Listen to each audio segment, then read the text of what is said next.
So when Britishers came in, they developed a land revenue system. Now, all productive lands were to be taxed, but wetlands was falling out of this definition. You could tax constructed land, you could tax an agricultural land, and even tax a forest because forest products used to come out of them. But for wetlands, it was problematic. So they coined a term called wastelands, and that name tag stuck. So everywhere, post independence, when India came out of the colonial regime, we continued this term wastelands and even gave incentives, government funded incentives to convert wetlands. So when India went into a food shortage, for example, 47, we had a series of droughts, even 1920s, 30s. So agriculture had to be expanded. So where was it expanded? The most rapid conversion of wetlands came about in the decades of 40s and 50s in the name of expanding agriculture.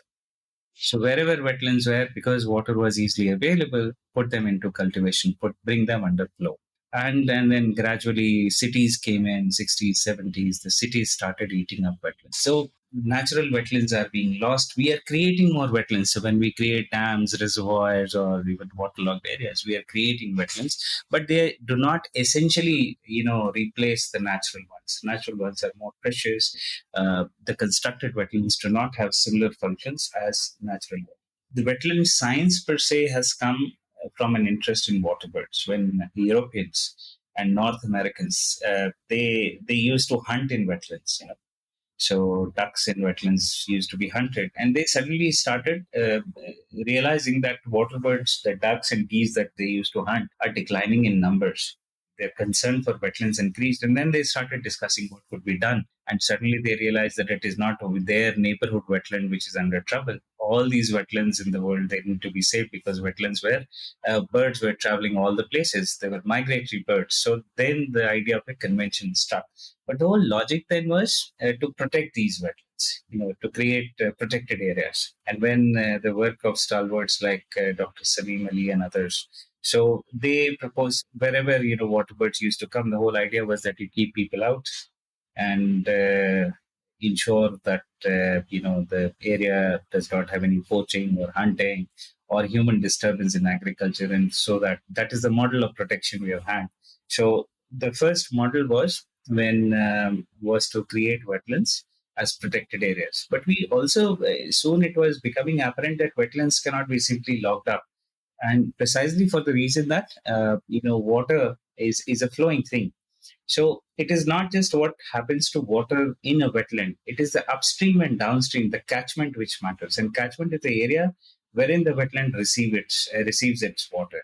So if I give you a corollary, so if I have to, for example, consider ourselves as human being, and if we have to see our well-being, it is not just what we wear and what we eat. It is also our surroundings that matter the most. So similar to the wetlands, the surrounding and especially areas where they receive water, they matter the most. And if they degrade, for example, if water that is flowing into the wetland is disconnected, the wetland will become dry, right? Or if if we extract too much of water, the wetland will become dry. And thereby, the logic was that we have to conserve wetlands at catchment level. If the catchment is healthy, wetland will be healthy. If we keep on polluting the wetland, for example, so everything will come down naturally into the wetland. If there is no waste treatment, if there are no toilets in the wetland, where can you see fecal coliform? The largest concentration of fecal coliforms you will see in the wetland.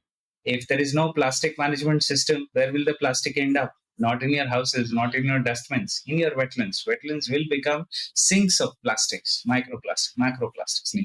So that is why wetlands are like everything that goes wrong in a catchment will reflect into the wetland. And that has happened to our wetlands.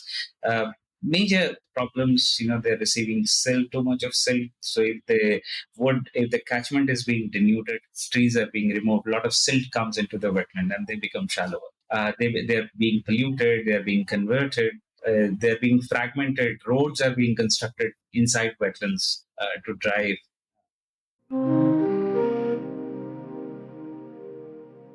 We have been watching wetlands, despite we don't have continuous data and comparable data. But our studies tell us, and we have picked up data points, over 600 data points from this country. In the last 3 decades, and I'm talking about since 70s, we have lost nearly 30% of our natural wetlands. And in cities, this rate is even faster. So every 100 hectare increase in built up area, 25 hectares wetland loss. And I'm talking of 61 cities. The most rapid loss being in the mega cities, Mumbai, Hyderabad, Chennai, Bangalore. I am a member of the technical committee of Delhi Wetland Authority, and we started an inventory exercise. And we have counted nearly 1,040 wetlands in the National Capital Territory region. And so the major wetlands are definitely the Yamuna floodplains. It is said that the amount of water that the River Yamuna floodplain store is about 30%, equivalent to 30% of what the city's freshwater supplies.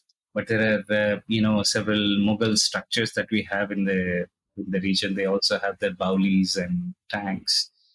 House Khas tank is a famous one.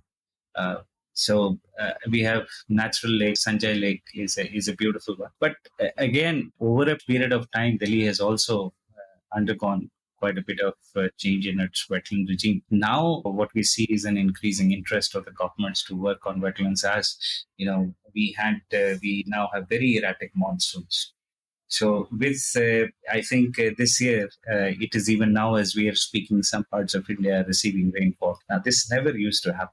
The climate is really becoming very a different one, and thereby, our major purpose of planning was to use engineering methods. So we use structures, flood embankments or reservoirs or dams. They're good only when the hydrology is also stable. So if you know that it will rain in a particular period, or if you know that inflows, they work on probabilities. So 90% dependent flows. This is what is used for constructing reservoirs. 90%, 95%. So you have to know. But when nature becomes volatile, that becomes a problem. You can't work with solutions which are very rigid. And that is where wetlands come in. And planners are increasingly realizing that wetlands are nature based solutions. We call them nature based solutions because they are what nature has gifted us, and they can be used to meet societal challenges. So in Delhi, the situation is similar. The government has identified nearly 100 wetlands for restoration, and with 15 departments the government is engaging with. We are also working with Delhi Wetlands Authority to build capacity of these agencies and how to design good restoration projects.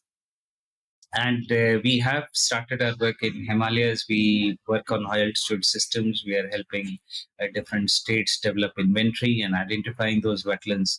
So in Himalayas, a typical challenge is these are very sensitive wetlands in the sense because as the temperature is too low, things do not degrade there. Right? Anything that goes into a wetland will stay, it will not decompose. The life forms are also very different ones. They're adapted to very cold climatic conditions, or even surviving under a layer of ice. So that is the kind of wetlands. They're very ecologically one of the most fragile systems. So in those areas, we are working for documenting their presence, recording their inventories, and helping identify the prominent ones and creating management plans. Uh, and then from the Himalayas downline, a particular class of Himalayan wetlands, which are called peatlands. Peatlands are wetlands which have carbon stores. So they have vegetation over them, and over geological times, carbon is stored in these wetlands. These are, in fact, Himalayan peatlands are one of the world's largest carbon stores, hitherto unexplored. Unfortunately, China, the Tibet region, China has built several high-speed rail lines through our peatlands. Our peatlands are equally under pressure from grazing. Continued grazing, that means the upper vegetation will be lost, and if these vegetation is removed, the carbon locked in these wetlands starts getting oxidized. It becomes carbon dioxide, and it becomes a net source of carbon. So these wetlands are under gradual pressure from human induced pressure, even where you cannot go, or only even for the tourism is increasing around the year. Now with more money in the pocket, everybody is flying up to the mountains. You've seen Amir Khan's picture, Three Idiots, and all of these, they tell you, these are beautiful landscape, but then everybody wants to go there. And once you're there, we don't recognize that these wetlands also have their own life, and that life form needs to be respected. So tourism behavior beyond a certain point becomes very difficult. So our program on mountains to the sea recognizes this connectivity and then talks to basin management, in this case, National Mission on Clean Ganga, on how river health and wetland health have to be seen as a connected problem, and how conserving wetlands or improving their management would benefit the river health. We are working with the National Mission on Clean Ganga with the states of Uttar Pradesh and Bihar to document their wetlands and prioritize them for management. This program has been going on in for 2 years now. We are working with government of West Bengal to conserve their East Calcutta wetlands, how their waste treatment capacity can be conserved over a period of time. Telangana actually has one of the very promising wetland program, although that is not known by the name of wetlands. It is called Mission Kakatiya. Now, Mission Kakatiya is one of the India's largest, I would say, wetland rejuvenation program. From what I know, more than 40,000 minor irrigation systems, which are essentially wetlands, have been rejuvenated under the program. Now, when people come to me and say that states have not identified their wetlands, essentially what you mean is they have not been recognized under a specific rules which is called Wetlands Conservation and Management Rules. So these rules were enacted in 2017, in which states were to create a list of wetlands. How many wetlands do we have in their state, and then how many of these need to be regulated and notified? Yes, there has been a slow progress on this, but all the states now have a state wetland authority. And I wouldn't say Telangana is a laggard, although the name wetland, that's why I said all lies in the name. We do several good things, but we don't recognize these as a wetlands program. Mission Kakatiya to me is an important example of how wetland rejuvenation can be done to improve water scarcity. And I hear several good things about it.